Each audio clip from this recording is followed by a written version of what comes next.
আজকে mother's day, আমি কোনোদিনও মাকে আমার থেকে কিছু দিতে পারিনি। আমার মা বাবার কথা আমি ছেড়ে দিলাম, কিন্তু আমার জীবনে পাওয়া এই একজন মানুষ, এনার জন্য আমি সবটা পেয়েছি। আজকে আমি এখানে দাঁড়িয়ে শুধু এই মানুষটার জন্য। মানে আমি যাই বলি না কেন আপনাদের কাছে, আমার সবটাই কম বলা হবে।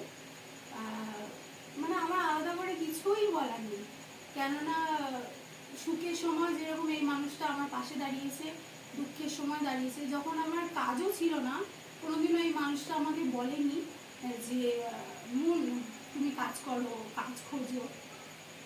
এটা আমার সব থেকে বেশি ভালো লাগে। উনি আমাকে জন্ম দেয়নি, কিন্তু আমাকে খুব ভালো করে বলছে। তাই আমার আর কিছু বলার, মানে আর আলাদা করে কিছু বলার নেই। মাকে হয়তো আমি কোনোদিনও গয়না দিতে পারিনি, তবে জীবনে অনেক কিছু করার এই মানুষটার জন্য আমার ইচ্ছা আছে। তা আমার তরফ থেকে মার জন্য আজকে এটা। তোমার কেমন লাগলো? Thank you. না এটা কাটো।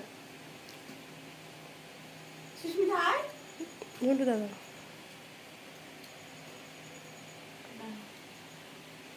মার তো হ্যাপি বার্থডে না, the happy mother's day. Happy mother's day.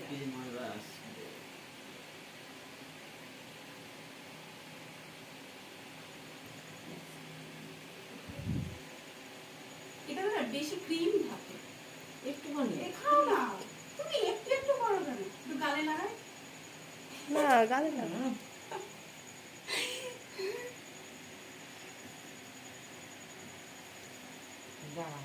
তোকে একটা ভিডিওতে নি দে আমাকে, আমি ঘোরাই, শুধু গামছাটা সরিয়ে দে।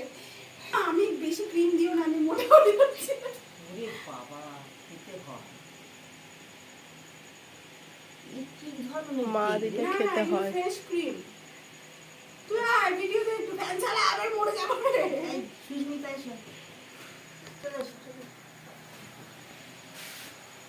একটু মা কিন্তু আমাকে কেউ দেবেন, আমার পিম্পল হচ্ছে, প্লিজ দেন, আমি অফিসে মেকআপ করব।